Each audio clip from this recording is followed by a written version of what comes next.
প্রেমে কয় হরি কথা, আর মানব হয়ে ঘুমে অচেতন। এই তরুলতাগুলো কৃষ্ণ কথা বলছে নিরন্তর নিরন্তর তারা কৃষ্ণ প্রেমে উন্মাদনা দশা প্রাপ্ত।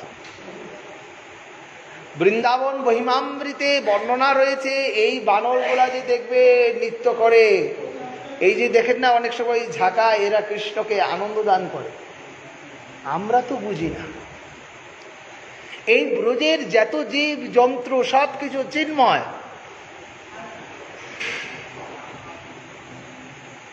চিন্ময় না হলে এই ব্রজধাম চিন্ময় ধাম। নরোত্তম ঠাকুর মহাশয় বললেন,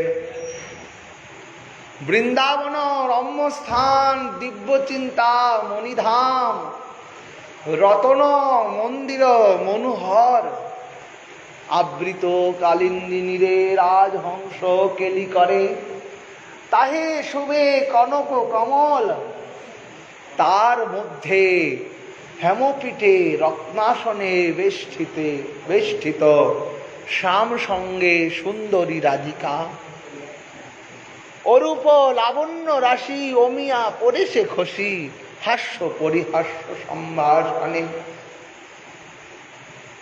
এই তো ব্রজের ভাব,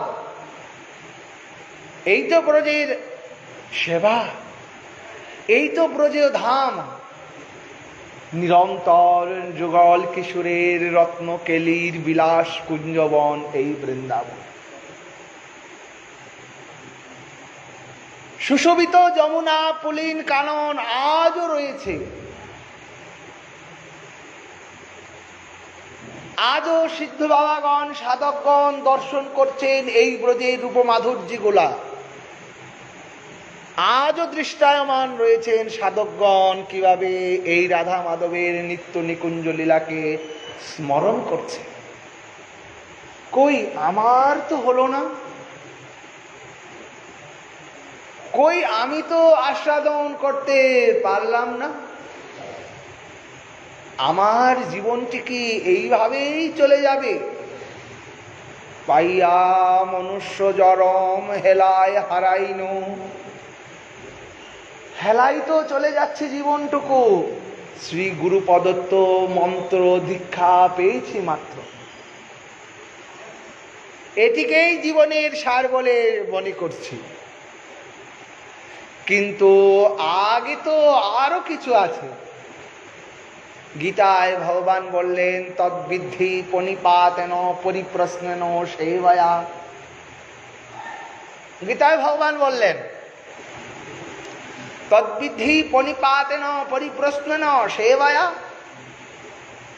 আমাদের জানা, জিজ্ঞাসু, শোনার, শ্রবণের অভিলাষ নেই।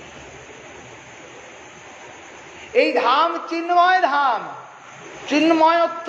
আজও সিদ্ধ বাবাগণ, সিদ্ধ মধুসূদন দাস বাবার জীবন চরিত্রে দেখবেন, কোথায় বর্ষানায় হোলি হচ্ছে আর বাবা বসে আছেন সূর্যকুণ্ডে, ওইখান থেকে হোলি লীলা স্মরণ করছেন। আর সিদ্ধ বাবার সমস্ত অঙ্গটি গুলালে লাল রঙিত হয়ে গেছে। এই তো চিন্ময় সেবা প্রাপ্ত গুরু প্রদত্ত, এই তো সেবা। লোক দুগ্ধ আবর্তন করছেন। দুগ্ধ আবর্তন সেবা তো ছিল নরোত্তম ঠাকুর মহাশয়ের। সেবা করতে করতে দুধের হাঁড়িটি ভুলে ধরে ফেলেছেন, আঙ্গুলে ঠোসা পড়ে গেছে। এই বাহ্য জগতে আঙ্গুলটিতে ঠসা পড়ে গেছে, ফুসকা পড়ে গেছে। এই হচ্ছে নিত্য সেবা, নিত্য সিদ্ধ এই সেবা। নিরাবিষ্ট কৃষ্ণ প্রেম পাছেতে লাগিয়া নিরন্তর সেবা করে অন্তর্মনা হইয়া এই যে গুরুপ্রদত্ত মঞ্জুরি স্বরূপ যুগপীঠ শরণ, গুরুপ্রদত্ত এই প্রণালী মঞ্জুরি নামা আমরা নিয়ে কতটুকু স্মরণ করছি।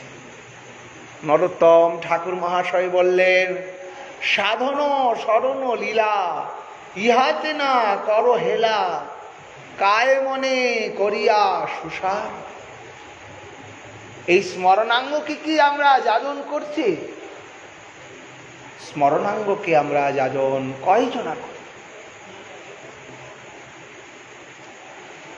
এই জন্য গুরু প্রদত্ত মঞ্জুরি সর্বমাত্র ন, গুরু প্রদত্ত দীক্ষা মাত্র ন, আমাদের ব্রজলীলা নবদ্বীপ লীলাকে স্মরণাঙ্গের মাধ্যমে অবশ্যই যুগল কিশোর সেবা অবশ্যই করা কর্তব্য।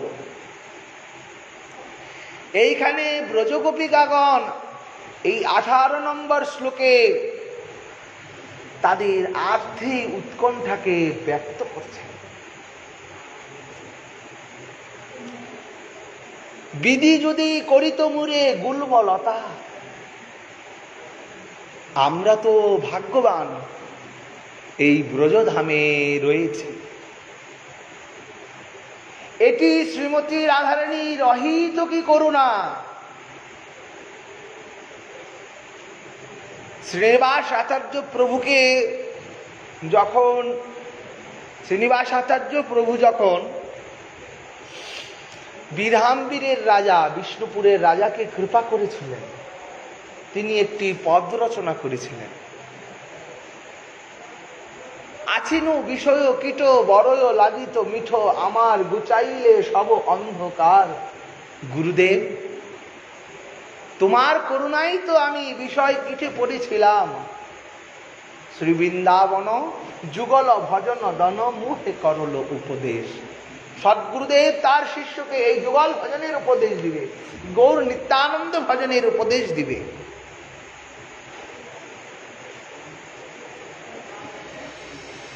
রাধা পদ সুধারাশি, সে পদে করিলে দাসী, গোরা পদে বাঁধি দিলা চিত। গুরুদেব, তোমার এত অহেতুকী করুণা। শ্রী রাধা পদ সুধারাশি, সে পদে করিলে দাসী। ওই রাধারানীর চরণ কমলের দাসী করে দিলে আমাকে জন্মে জন্মের মতো। গুরুদেব, এটি তো তোমারই করুণা, প্রায় তোমারই তো করুণা। শুধু তাই করনি গুরুদেব, তুমি যখন নিত্য নিবৃত নিকুঞ্জে অনঙ্গা অম্বুজ কুঞ্জ সামন অপর শ্রী রাধা মুরারি মোহনের সেবায় নিযুক্ত হয়ে তুমি যখন বিজন সেবা করতে থাকো, আমি তোমার এক পাশে দাঁড়িয়ে এই তোমার এই বিজন সেবাকে নিরন্তর হেরতে থাকি আর হেরতে থাকি আর আনন্দে আপ্লুত হতে থাকি। এই গুরুদেব তোমারই তো করুণা। দেখুন, ভক্তি রাজ্যে গুরু প্রদত্ত গুরু কৃপা ছাড়া কদাপি সাধন মার্গে আগে যেতে পারবো না। চাই লীলাস্মরণাঙ্গ যাজন বলেন, চাই ভক্তি অঙ্গ যাজন বলেন, চাই ভজনাঙ্গ বলেন, সব কিছুর মধ্যে গুরু কৃপা সর্ব অর্ঘে সবার আগে প্রয়োজন। এই ব্রজগোপীগণ বলছেন হন্তায় মদীয় বলা হরিদাস বর্জ। ব্রজগোপিকাগণের আর্থি এই শ্লোকে বর্ণনা করছেন।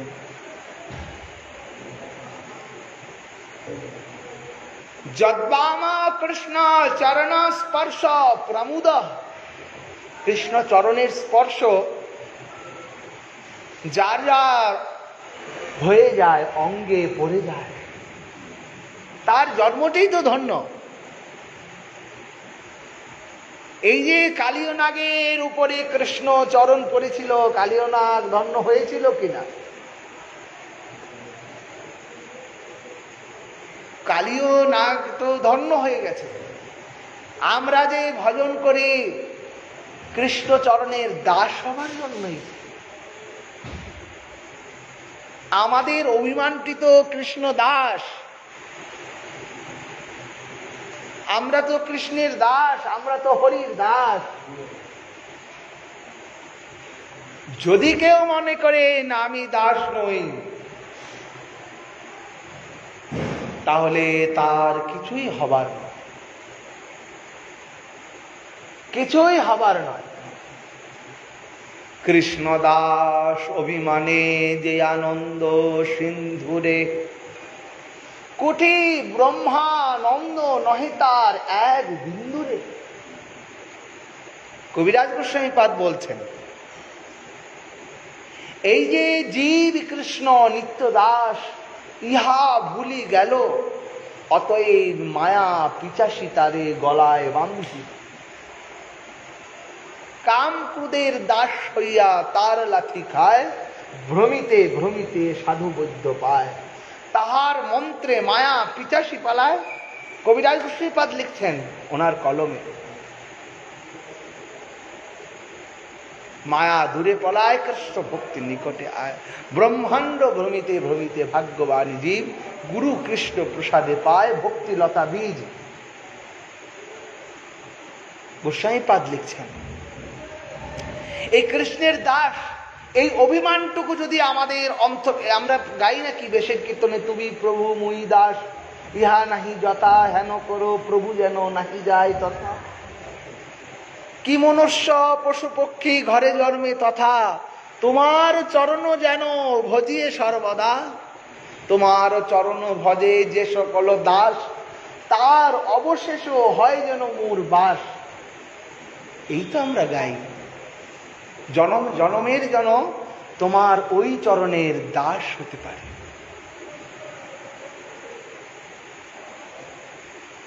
ন ধনম ন জনম ন সুন্দরী কবিতাঙ্গা, জগদীশু কামায়ে মম জন্মানি জন্মিনীশ্বরে ভবতাৎ ভক্তি অহৈতুকী।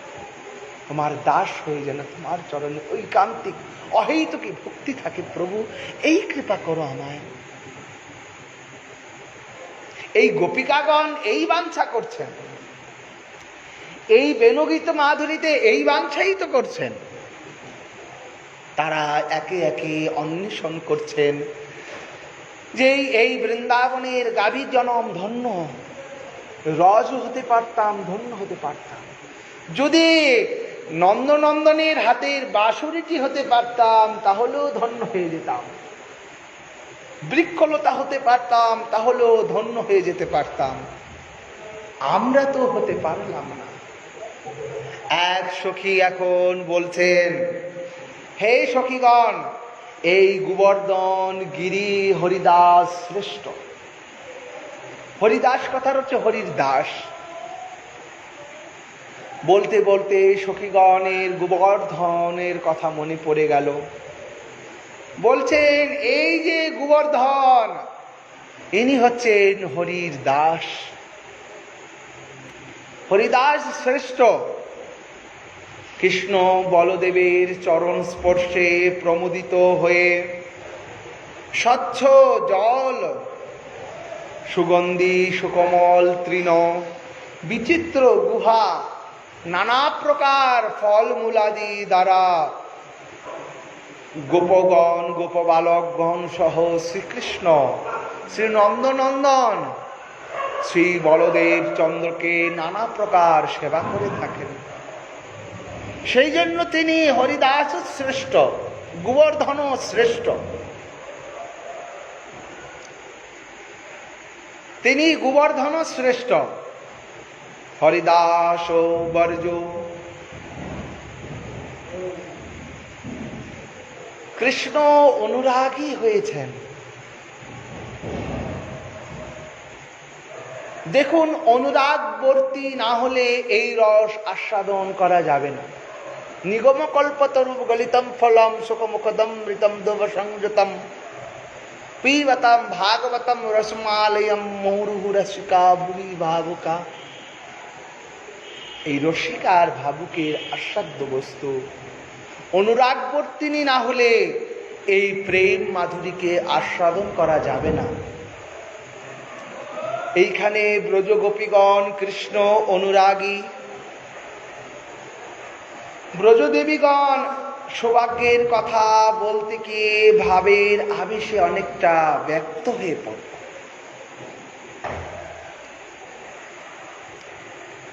দেখুন, এই লীলা মাধুর্যের মধ্যে এত রস আপ্লুত রয়েছে। যা কিছু কিছু বস্তু আমাদের বুঝবার বিষয়বস্তু, কিছু কিছু বিষয় আমরা বুঝবার জন্য একটু গুরু কৃপা, মহৎ কৃপার প্রয়োজন, সর্বাঙ্গিকভাবে গুরু বৈষ্ণবের কৃপার প্রয়োজন। এই যে পূর্ব শ্লোকে দৈতাগণের স্তনমণ্ডিত কুমকুম শ্রীকৃষ্ণ চরণে লিপ্ত হয়েছে, এই প্রসঙ্গ আমি আগে বাড়ছি না। ব্রজের তৃণ লগ্ন হয়েছিল, পুল্লিন্দ রমণীগণ সেই কৃষ্ণ কুমকুম দর্শনে কামোত্তেজায় অধীরা হয়েছে। তাদের মুখে বক্ষে যেন সেই কুমকুম লেপিত হয়ে গেছে।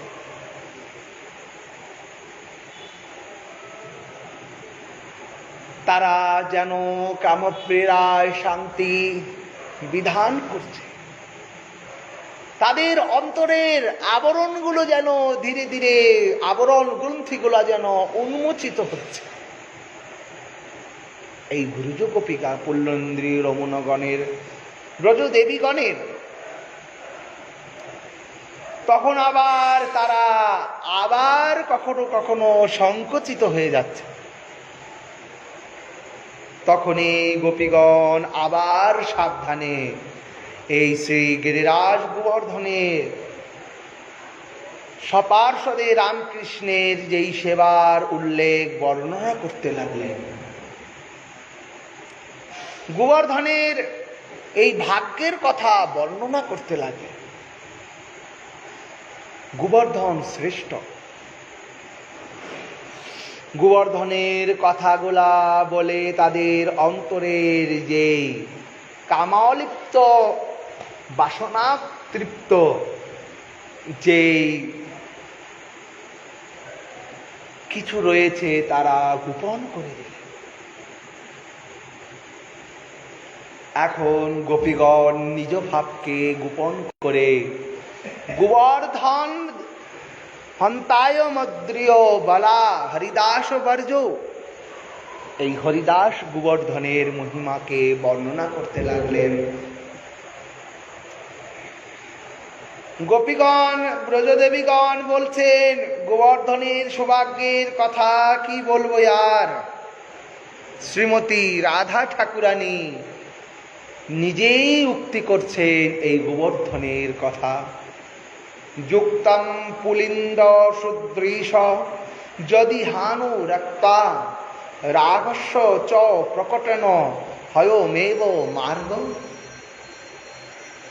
আনন্দ বৃন্দাবন চম্পুতে বর্ণনা করছে শ্রীমতী রাধা ঠাকুরানী। এই পুল্লেন্দ্রীয় রমণীগণ ধন্যা, কৃষ্ণ প্রদারবিন্দ থেকে স্নিগ্ধ তিলের উপরে লিপ্ত তদীয় এই প্রিয়তমা। এখানে বুঝবার অনেক কিছু বিষয়বস্তু রয়েছে। যদিও এই প্রিয়তমা শ্রীমতী কৃষ্ণের ঐকান্তিক প্রিয়তম তো শ্রীমতী রাধিকা, কুচকুমকুম বক্ষে মুখে লেপন করে তারা যেন সুরসা হয়ে উঠেছে, সুরসা হয়ে উঠেছে তারা। অহো কি মাধুরী, অহো কি মাধুর্য, অহো কি আস্বাদন। কৃষ্ণ মাধুরী সকলেরই অভিলাষের বিষয়। কৃষ্ণ সুখ আস্বাদন, কৃষ্ণ সুখেই গোপিকাগণ সুখী। এই তদীয়াতাময়ী মদীয়তাময়ী দুটিই তো ভাব। তোমার সুখী আমি সুখী, আমার সুখী তুমি সুখী। তদীয়তাময়ী মদীয়তাময়ী ভাব। গোপীগণের ভাবটা হচ্ছে তোমার সুখে প্রভু, আমরা সুখী, তুমি সুখে থাকো, আমরা তাহলে সুখী। পুল্লেন্দ্রী রমণীগণ যদি এতে অনুরক্ত হয়েই থাকে, তবে রাগ প্রকাশের এই একমাত্র পথ। এই অনেক বিস্তীর্ণ। শ্রীল রঘুনাথ দাস গোস্বামী পাদ গোবর্ধন বাস প্রার্থনা দশম দশকে 8 নম্বর সংখ্যক শ্লোকে লিখছেন, গিরিনীপ হরিদাস শ্রেণী বর্জ্যোতি নামা মৃত মিদ মুদিতম রাধিকা ভক্তা চন্দ্রাত ব্রজন তিলকত্তে কপ্ত বৈদ স্ফুটং মে নিজ নিকট নিবাসম দেহি গোবর্ধন তম। রঘুনাথ দাস গোস্বামী এই গোবর্ধন শ্রেষ্ঠ হরিদাস এর বর্ণনা করছেন। হে গিরিরাজ, এই গিরিরাজ হচ্ছেন ব্রজের সাক্ষাৎ ঠাকুর দেবতা। হে গিরিরাজ, হে গিরিধারী, তোমার হরিদাস বর্জ এই নামামৃত, এই নামামৃত সাক্ষাৎ শ্রীমতী রাধিকা মুখ চন্দ্র থেকে প্রকাশিত হয়েছে। শ্রীমতী রাধারানী এই আখ্যায়িত দিয়েছেন গিরিরাজকে, হে গিরিরাজ তুমি হরিদাস বর্জ, তুমি হরিদাস, তুমি ব্রজের বেদাদি শাস্ত্র, ব্রজের ললাটের অভিনব সৌভাগ্যের তিলক রূপে তোমাকে নিরূপণ করেছেন, তোমার ভাগ্যের বলিহারী। তুমি আমায় নিজ নিকটে, তোমার নিজ নিকটে বাস প্রদান করো হে গিরিরাজ। শৈলেন্দ্র মুকুট মণিগোবর্ধন তটেতে নিবাস করি দীন কৃষ্ণ দাস নিবেদন করে আশা পূর্ণ করো প্রাণেশ্বরী। এই তো গিরিরাজ শ্রেষ্ঠ, শৈলেন্দ্র মুকুট, এই শৈলেন্দ্র শ্রেষ্ঠ গিরিরাজ সাক্ষাৎ ভগবান, অভিন্ন।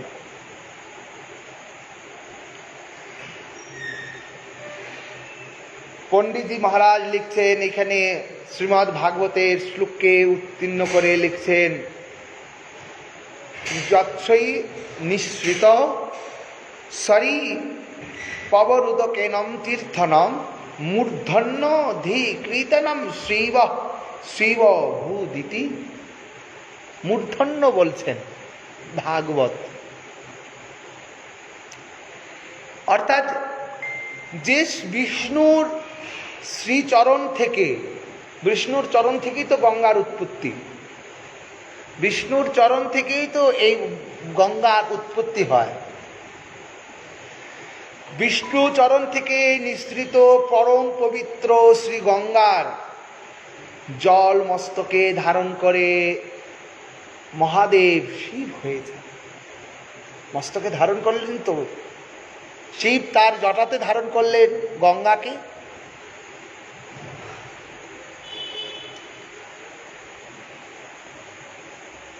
শিব এক কথায় তাৎপর্য এই যে বিষ্ণু পাদ উদ্ভবা গঙ্গাকে মস্তকে ধারণ করে মহাদেব স্বয়ং ভক্তি সুখে নিমজ্জিত হয়েছে।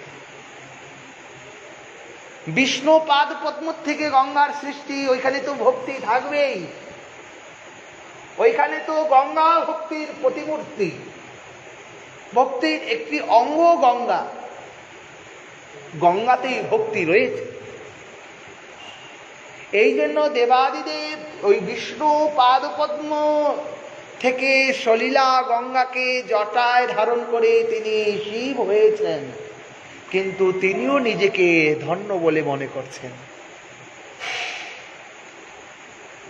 তিনিও নিজেকে ধন্য বলে মনে করছেন। এখানে গোপিকাগণের আস্বাদন হচ্ছে। বিশ্বের ভক্তি পদার্থা যথার্থ শিব মঙ্গল প্রদাতা নামের সার্থকতা সম্পাদন করেছেন। শ্রীল রঘুনাথ দাস গোস্বামী পাদ গোবর্ধনাশ্রয় দশকম স্টকে 5 নম্বর স্টকে লিখছেন, গঙ্গা কুট্টোধিকং বকারি পদাজা অরিষ্টা কুণ্ড বহন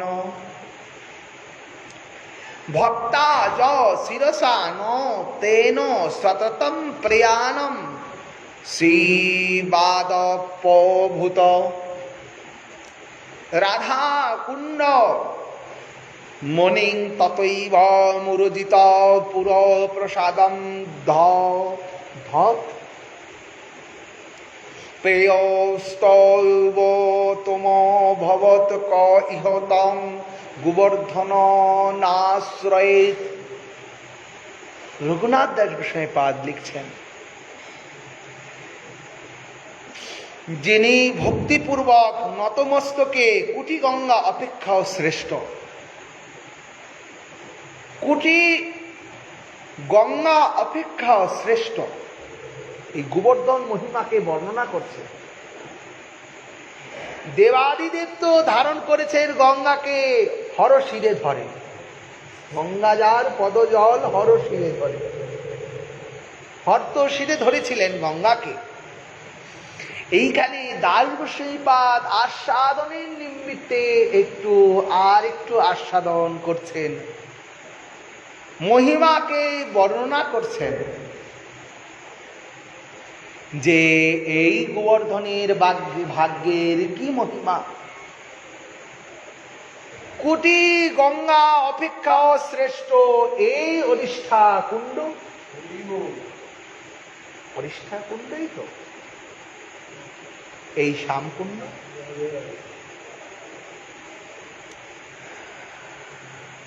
বকারি পদজারিষ্ঠা কুণ্ডম বহন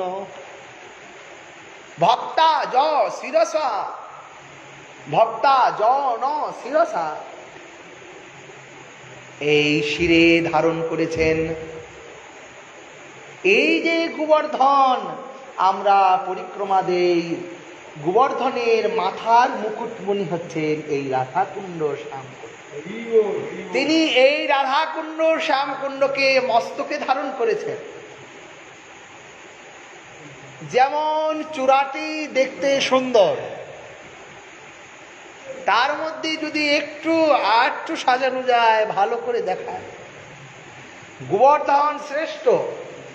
তিনি রাধাকুণ্ড শ্যামকুণ্ডকে যখনই ধারণ করেছেন, তিনি আরো সুন্দর হয়ে গেছেন।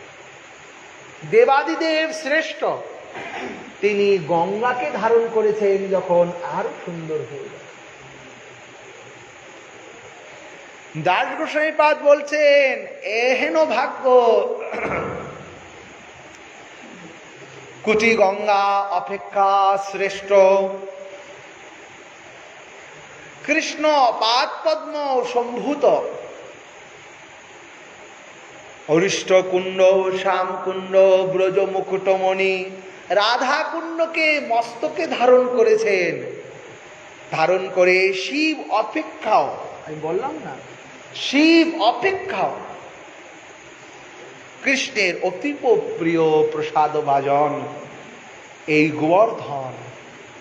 হে নাথ গোবর্ধন, আমাকে তুমি তোমার নিজ নিকটে আশ্রয় দান করো।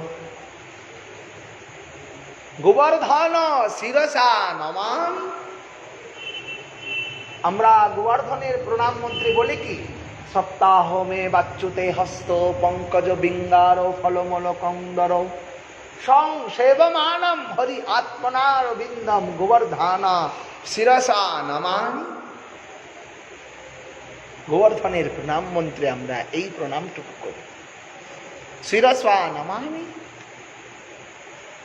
এইখানে বলছেন, ভক্তা য শিরসা তেনম সতত প্রয়াণম শ্রীপাদ প্রভূত। শ্রেষ্ঠ বলছেন এই গোবর্ধনকে দাস গোস্বামী পাদ। আস্বাদ্য বস্তু গোপীগাগণ করছেন। মাধুর্য মূর্তি স্বয়ং ভগবান নন্দনন্দন চরণের পাঞ্জি ঘাতে যার প্রাকট্য, কৃষ্ণের এই পাঞ্জি ঘাতেই তো এই শ্যামকুণ্ডে উৎপত্তি। পাঞ্জি ঘাত আমরা বুঝি কাকে বলে জানো? পাঞ্জি ঘাত বুঝি কি আমরা? হ্যাঁ, এটা হচ্ছে সংস্কৃত ভাষা। পাঞ্জি, এই গুড়ালি, আমাদের পায়ের যে গুড়ালিটা আছে না, এইটা পাঞ্জি ঘাত। হ্যাঁ, পাঞ্জি ঘাত দিয়ে এই শ্যামকুণ্ডের তৈরি করেছেন। আর শ্রীমতী রাধারানী এই কঙ্কন দিয়ে রাধাকুণ্ডের তৈরি করেছেন। এই পাঞ্জি ঘাতে যার প্রাকট্য সেই শ্যামকুণ্ড। শ্রীকৃষ্ণের ইচ্ছায় ব্রহ্মাণ্ডের লিখিল তীর্থরাজির আবির্ভাব ঘটেছিল এই তীর্থে। সমস্ত তীর্থ এসেছিল এই ওড়িশা কুণ্ডে।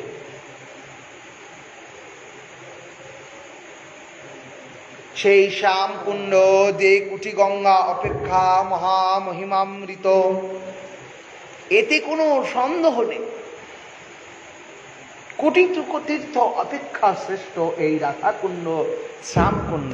রাধাকুণ্ড, এই কুণ্ডে একবার যে করে স্নান, রাধা সম প্রেম কৃষ্ণ তারে করেন দান। রাধার সম প্রেম দান করেন। এর থেকে কি প্রতিশ্রুতি আর কিছু হতে পারে? এই চিন্ময় জলরাশি, এই রাধাকুণ্ড মণিখচিত চিন্ময়, যুগ যুগ ধরে এই তপস্বীগণ, সাধকগণ, আসিদ্ধ বাবাগণ, গোস্বামীগণ এই কুণ্ডকে আস্বাদন করে গেছে। এই জন্য আমাদের একটি বিষয় মনে রাখতে হবে, আমরা ধামে আসলেও ধামাশ্রয়ীর সঙ্গ করতে হবে। তা না হলে ধাম চরণে অপরাধ এসে যেতে। আমি একবার রাধাকুণ্ডে একজনকে নিয়ে গেছিলাম, সে জানে না। এখন রাধাকুণ্ডে নেমে ডুব দিয়ে বলছে, এই জলগুলা তিতো কেন? আমি বলি, ভগবান নাও, এখন কি উত্তর দেই? বলে, জলগুলা তিতো কেন? এই ভাব নিয়ে যদি কেউ কুণ্ডে স্নান করে তার কি ফল হবে? রাধাকুণ্ড শ্রেষ্ঠ। কবিরাজ গোস্বামী পাদ এত নিষ্ঠা রাধাকুণ্ডের উপর ছিল, তিনি নামতেন না, রাধাকুণ্ডে নামতেন না। এই রাধাকুণ্ডের শ্রীমতী রাধারানী সলীলারূপে বিরাজমান, সাক্ষাৎ রাধারানী। শ্যামকুণ্ডে শ্যাম সলীলারূপে বিরাজমান। দারুক ব্রহ্ম জগন্নাথ, এখানে সলীলা ব্রহ্ম কৃষ্ণ আর ভগবান শ্রীমতী রাধিকা। এই জন্য সাক্ষাৎ গানে এই ব্রজধাম চিন্ময় সাক্ষাৎ।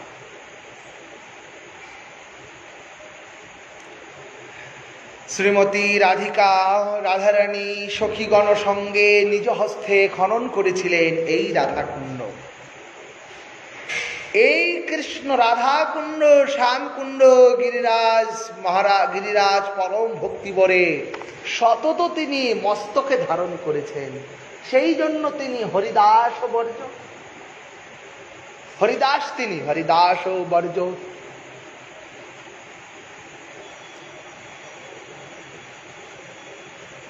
শিবকে বলা হয় বৈষ্ণবানাং যথা শম্ভু।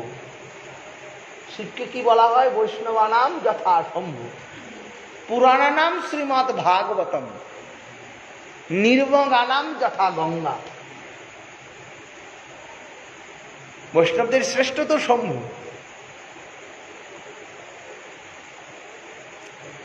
গঙ্গাধর অপেক্ষাও কৃষ্ণের সমাধি কৃষ্ণাভাজন হবেন বলাই বাৎসল বাহুল্য।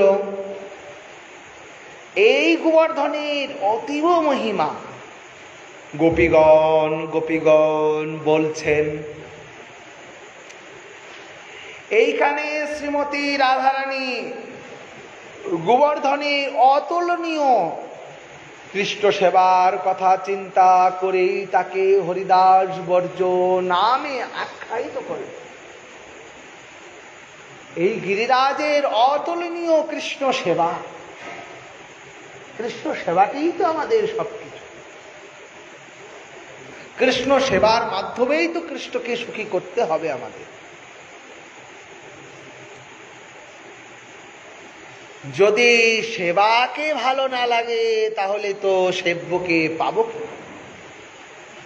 সেবকের উচিত সেব্যের নিরন্তর সেবা করা। এই গোবর্ধন হচ্ছেন হরিচরণের হরিদা ভগবানের দান।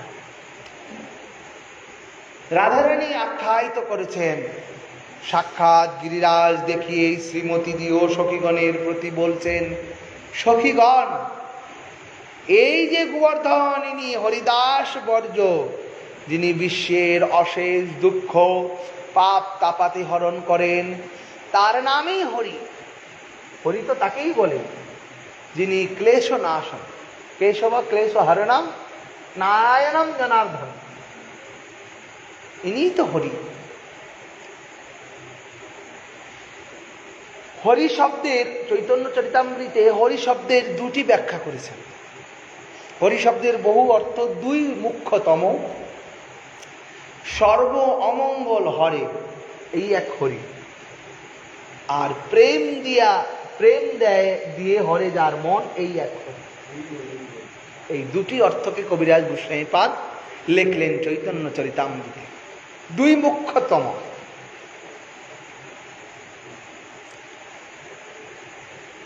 এই জন্য হরি গোবর্ধনের অধিষ্ঠাতা। এই হরি এবং ভগবান হচ্ছেন গোবর্ধনের অধিষ্ঠাতা দেবতা। হরিদেবকে অঙ্গে স্থান দিয়ে সতত তিনি এই মুকুটে মাথায় ধারণ করলেন। গিরিরাজ মহারাজ এই রাধাকুণ্ড শ্যাম কুণ্ডকে মাথায় ধারণ করলেন, ভগবানকে মাথায় ধারণ করলেন। এই জন্য তিনি সতত সাফল্য মণ্ডিত, সতত আনন্দ মণ্ডিত, সতত সেবা সুখৈক বাসনা, সতৈত সেবা সুখৈক মূল। গোবর্ধনের নিরন্তর বাসনা কৃষ্ণ সেবা, কৃষ্ণ সেবা, কৃষ্ণ সেবা। কৃষ্ণ সেবাই তো মানব জীবনের সবকিছু। এইখানে মহাজনগণ টিকায় আস্বাদন করছেন, হরিদাসগণের মধ্যে শ্রেষ্ঠ এই গোবর্ধন। কিন্তু শাস্ত্র আরো হরিদাসের কথা বর্ণনা করেছেন।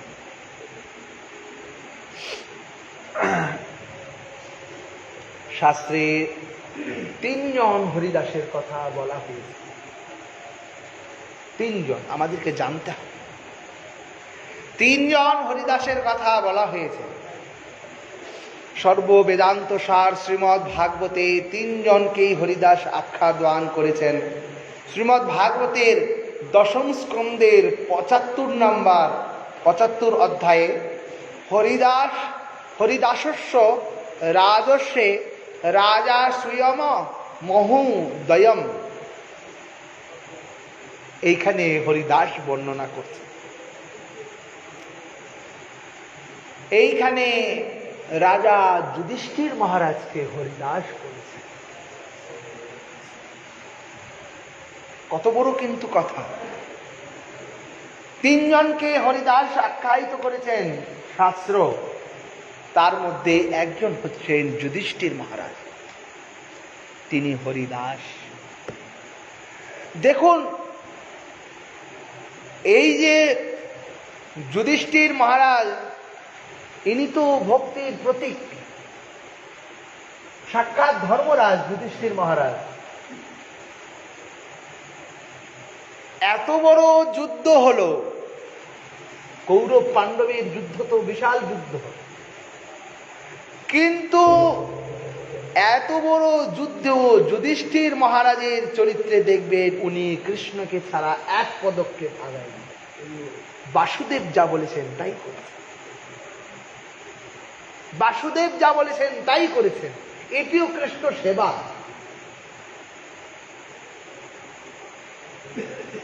বাসুদেবের কথা মতোই তো এই পাণ্ডবগণ চলেছেন।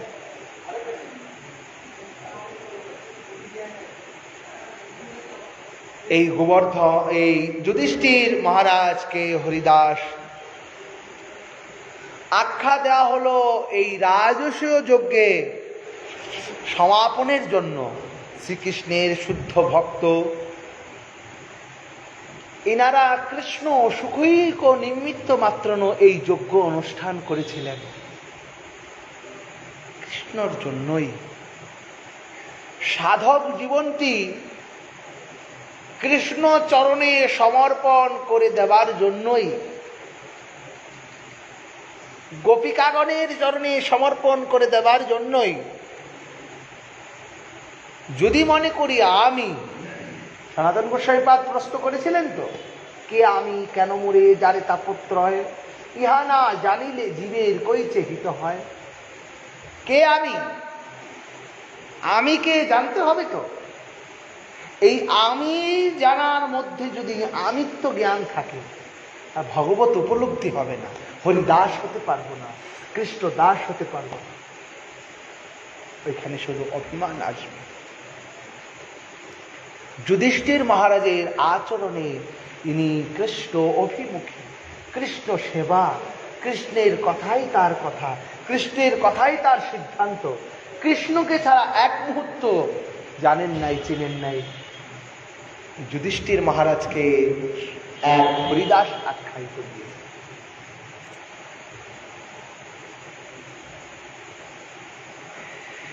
দ্বিতীয়ত,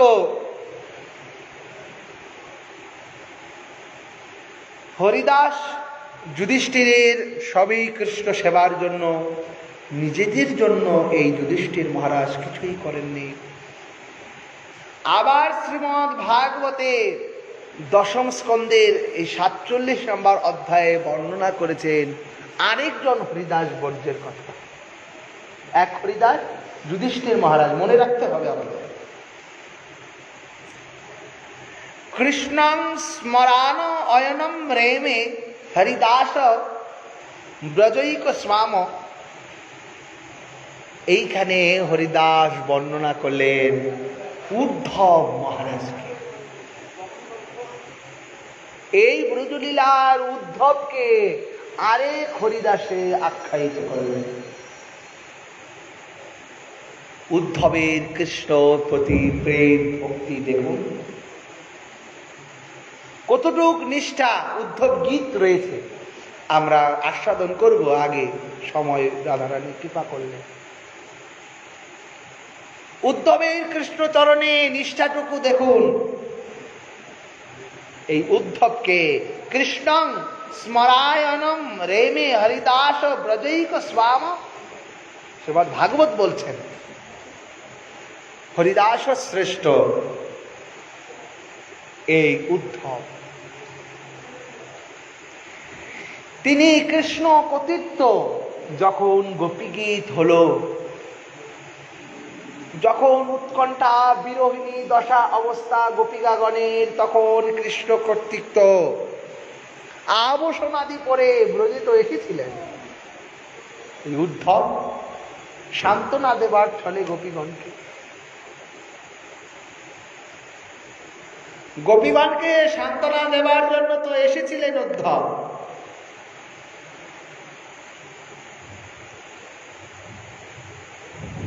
উদ্ধব হচ্ছেন ভক্তির এক প্রতীক। ব্রজে এসে উদ্ধব মহারাজ প্রথমত বুঝতে পারলেন না ব্রজের ভাব, তারপরে গোপিকাগণের সঙ্গ মাত্র নয়, এই ব্রজের ভাবকে বুঝতে পেরে উদ্ধব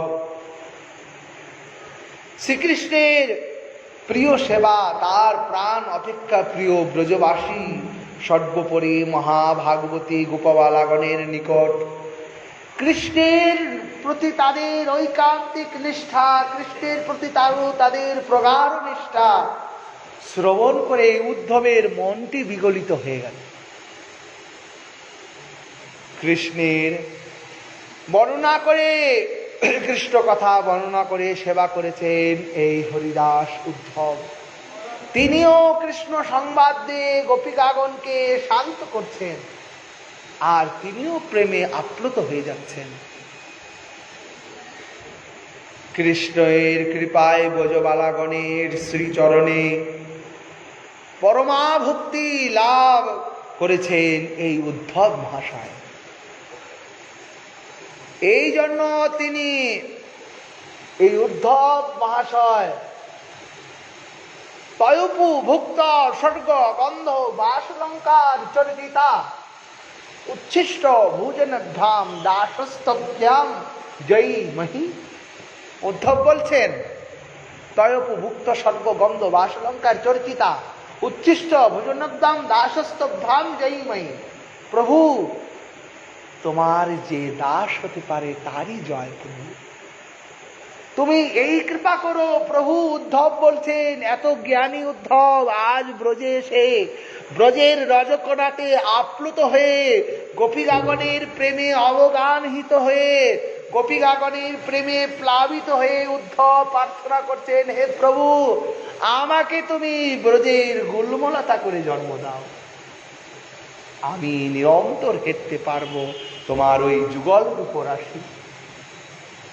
মুরমনে এই বিলাস বিলাস কুঞ্জে দিয়বাস নয়নে হেরিও সদা যুগল রূপ রাশি এই অভিলাষী।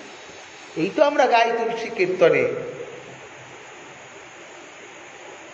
এই জন্য তিনি শ্রেষ্ঠ। দুইজন হরিদাসের কথা আমরা শুনলাম, আর শ্রীমতী রাধারানী স্বয়ং আখ্যায়িত দিলেন এই গোবর্ধনকে। এই হচ্ছেন আরেক হরিদাস। এই জন্য তিনটি হরিদাস আমরা জানলাম। কে কে? এক যুধিষ্ঠির মহারাজ হরিদাস, এক হরিদাস তো সবাই, শ্রেষ্ঠ হরিদাস যুধিষ্ঠির মহারাজ শ্রেষ্ঠ হরিদাস, আর হচ্ছেন উদ্ধব মহারাজ, আর এই গোবর্ধন মহারাজ। এই হচ্ছেন তিন হরিদাস বর্ষ।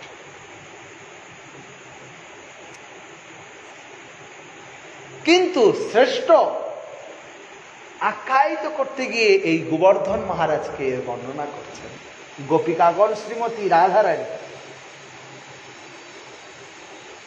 যে কৃষ্ণ গোবর্ধনের ন্যায় কোন হরিদাসেই নিজের দেহকে সপার্ষদে কৃষ্ণ বলদেবের লীলাক্ষেত্র করতে পারেনি। তিনি বিস্তীর্ণ হয়ে 7 কোষ বিস্তীর্ণ হয়েছেন। এক কোষে কয় কিলোমিটার? এক কোষে 3 কিলোমিটার। 3 7 21, 21 কিলোমিটার বিস্তীর্ণ হয়ে তিনি কৃষ্ণ সেবা করার জন্য তিনি রামকৃষ্ণের চরণ স্পর্শ লাভ করে গোবর্ধন যেরূপ আনন্দিত হন, তিনি তার এই পর্বত রাশি থেকে নির্মল জল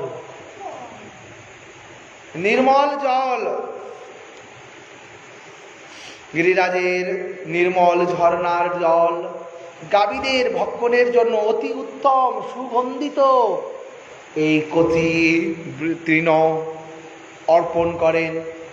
রামকৃষ্ণ এই কুচারণে এসে কষ্ট পাবেন বলে তিনি নিজের থেকে গুফাকে তৈরি করলেন রামকৃষ্ণ বিশ্রামের জন্য। কত করে কৃষ্ণ সুখ কৃষ্ণ সেবার জন্য তৎপর ভাবনা। সেব্যের তো উচিত সেবকের সুখ সম্পাদন। সেব্য যদি বলে দেন সেবককে এটা করো, তাহলে সেটা সেবা নয়। সেবকের উচিত সেব্যের মন জেনে সেবা করা। সেবকের উচিত সেব্যের মন জেনে সেবা করা, তবেই তার কল্যাণ। এইখানে গোবর্ধন মহারাজ সেবক, ভগবান সেব্য। প্রভুর কি কি লাগবে আগেই থেকেই তৈরি করে রেখেছেন। প্রভুর কোনটায় সুখ হবে। রামকৃষ্ণের বিশ্রামের নিমিত্ত অতি বিচিত্র মনুপুরম গিরিকন্দর প্রকাশ করেন। তাতে মনোরম মণি পদমণি তুষক উপাধান মণি প্রদীপ মাল্য চন্দন তাম্বুলাদিও সুসজ্জিত করে রেখেছেন সেই গোপায়। ফল কথা আর বিফল রাশি বৃক্ষ করে রেখেছেন রামকৃষ্ণ গোচারণে গোপবালকগণের সঙ্গে এসে এই পর্বতে চড়বেন আর এই ফলকে আস্বাদন করবেন। কৃষ্ণ সেবার জন্য কতই তৎপর এই গিরিরাজ গোবর্ধন। গোবর্ধন তদ্রূপ বিবিধ সেবা সম্ভার অর্পণ করে সপার্ষদে রামকৃষ্ণের সেবা করে ধন্য হন। তাই এই গোবর্ধনের হরিদাস নামটি শ্রেষ্ঠ, তিনি হরিদাস। গোসাইপাদ বৈষ্ণব গোসাইপাদ তুষণী টিকায় লিখছেন অক্ষনতম ফলমিদম যদ্দাম কৃষ্ণচরণ স্পর্শ প্রমুদ। তুষণী টিকায় গোস্বামীপাদ লিখছেন রাম বা পরম রমণীয় কৃষ্ণচরণ স্পর্শে গিরিরাজ পরম প্রমোদিত আনন্দিত। যখন গোপবালক সঙ্গে নিয়ে গোপবালকগণকে নিয়ে এই নন্দনন্দন প্রাণনাথ বলদেব চন্দ্র এই গিরিকন্দরে এই গিরি পর্বতে বিচরণ করেন, গিরিরাজ মহারাজের আনন্দের সীমা নেই। তিনি আপ্লুত হয়ে যান, প্রাণনাথ আমার এই বক্ষে খেলা করে। কৃষ্ণ সুখেই সুখী, কৃষ্ণ সুখ। কখনো কখনো তিনি কৃষ্ণের পরম রমণীয় কমল চরণ সেবা সুখ সম্পাদনের নিমিত্ত তিনি কখনো কখনো তার শিলাখণ্ডকে সুশীতল করে রাখেন, যেন তপ্ত রুদ্রে প্রাণনাথের চরণে যেন আঘাত না পান। কতটুকু সেবৈক বাসনা প্রাণনাথের চরণে যেন ব্যথা না পায়। তপ্ত রুদ্রিত পাগুলো জ্বলে যায়, প্রাণনাথের যেন কষ্ট না হয়।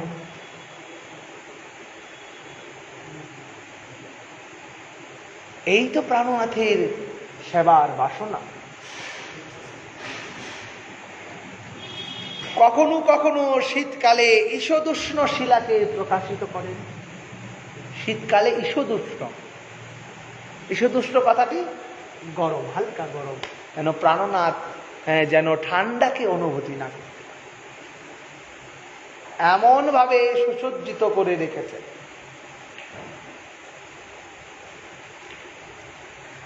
রাধারানীর সহ অতি নিগুড় রসবিহারের কন্দরা প্রবৃত্তি হরিদাস বর্জে গিরিরাজে অবস্থিত রঘুনাথ দাস গোস্বামীপাদ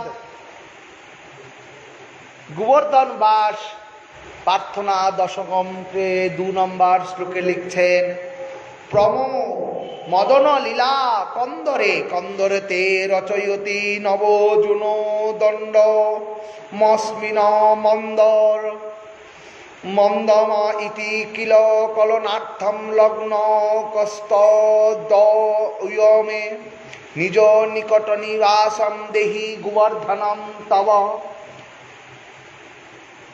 তিনি প্রার্থনা করছেন রঘুনাথ দাস গোস্বামীপাদ, হে গোবর্ধন, হে গিরিরাজ, যুগল কিশোর তোমার প্রতি কন্দরে কন্দরে মহা উন্মাদনাকর অবস্থায় মদন লীলা বিস্তার করে থাকেন।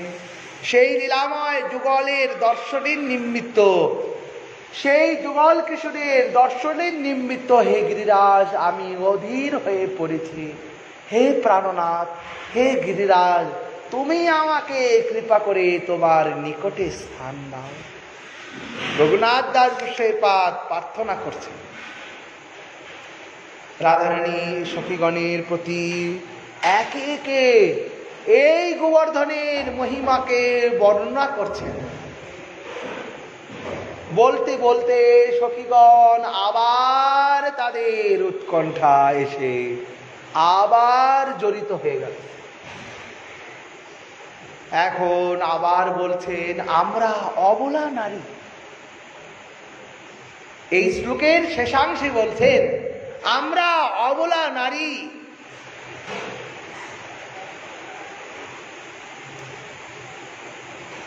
কোনরূপ কৃষ্ণ সেবা বল সৌভাগ্যের নেই। সখীগণ, আমাদের ভাগ্যটি এমনই দুর্ভাগ্য যে কৃষ্ণ সেবা কোনো মতেই হলো না আমাদের দ্বারা। আমরা এই ব্রজে জন্ম নিয়ে কি করলাম? আমাদের জন্মটি বৃথা চলে গেল। এই ব্রজে জন্ম নিয়ে কিছুই করতে পারলাম না। হরিদাস, দেখ দেখ সখী, এই হরিদাস বর্জ, হরিদাস গোবর্ধনের কতই না ভাগ্য। প্রাণনাথ বিচরণ করছেন, প্রাণনাথ নিহত ক্রিয়া সুখে নিরন্তর গোবর্ধন তার সেবা করছেন, সুখ সেবনের পরম আস্পদ হয়ে রয়েছেন। আমরা রমণী জীবন পেয়ে আমরা কি পেলাম? গোপীগণ প্রার্থনা করছেন, আমরা এই রমণী জীবন পেয়ে কি হলো আমাদের? আমাদের জীবনটি বৃথায় চলে গেল। আমরা তো প্রাণনাথের কোনো সেবাই করতে পারলাম না। কৃষ্ণ সেবা সুখ হেতু, যেন সেবা করে পুনঃ পুনঃ বাঞ্ছা জাগে অধীর অধীর। সেবা পুনঃ পুনঃ করছেন, কিন্তু হচ্ছে না, পাচ্ছি না। আর কবে হবে? তবাস্মি তবাস্মি রাধিকা নাথ কর্মণা মনস্বা গিরা কৃষ্ণ কান্ত তব বাস্মি যুগামেব গতির মম।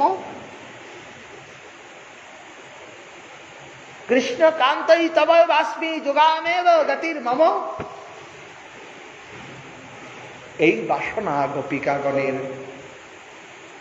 আমরা যদি এখন গোপিকাগণ কাঁদছেন আর বলছেন, আমরা যদি হে গোপী, হে রাধিকে, রাধারানীও প্রেমে আপ্লুত হয়ে বলছেন, যদি গোপরমণি না হয়ে গোবর্ধনের শিলাখণ্ড হতে পারতাম। এই শ্লোকার শেষাংশে বলছেন, যদি গোবর্ধনের গোপী রমণী না হয়ে আমরা যদি গোবর্ধনের শিলাখণ্ড হতে পারতাম। এই বেণুগীতে বলছেন, তাহলেও কৃষ্ণচরণ সেবা করার সৌভাগ্য লাভ করে এই শিলাখণ্ড জীবনটিও ধন্য হয়ে যেত। হায় হায়, আমাদের সেবার সৌভাগ্য নেই। এই সেবা সৌভাগ্যের বিহীন রমণী জীবন আমাদের বৃথায় চলে গেল। হে সখী, আমাদের এই দিনও দশা কবে হবে? হে সখী, যারা গোবর্ধনের আশ্রয় নেয়, শোন শোন, হে সখী, হে সখী, পানীয় সুজব্রস কন্দর সহ সহ গ অনয়স্ত জয়ত। যারা এই গোবর্ধনের আশ্রয় নেয় তাদের হয়তো কৃষ্ণ তাদের মনোবাঞ্ছা পূর্ণ করে। এই আর্থিক উৎকণ্ঠা বলছেন, আর অতি আপ্লুত দশায় প্রাপ্ত হয়ে যাচ্ছেন। এই রকম করে গোপিকাগণের এক একটি বিরহের দশাকে মহাজনগণ বর্ণনা দিতে লাগলেন। শ্রীমতী রাধারানীর কৃপা হলে আগামীকাল আমরা 19 আর 20 নম্বর এই শ্লোক বেণুগীতের আস্বাদনে ব্রতী হব যথামতি যথাসময়ে। আজকের হরিকথা এখানেই বিশ্রাম। জয় জয় শ্রী রাধে শ্যাম।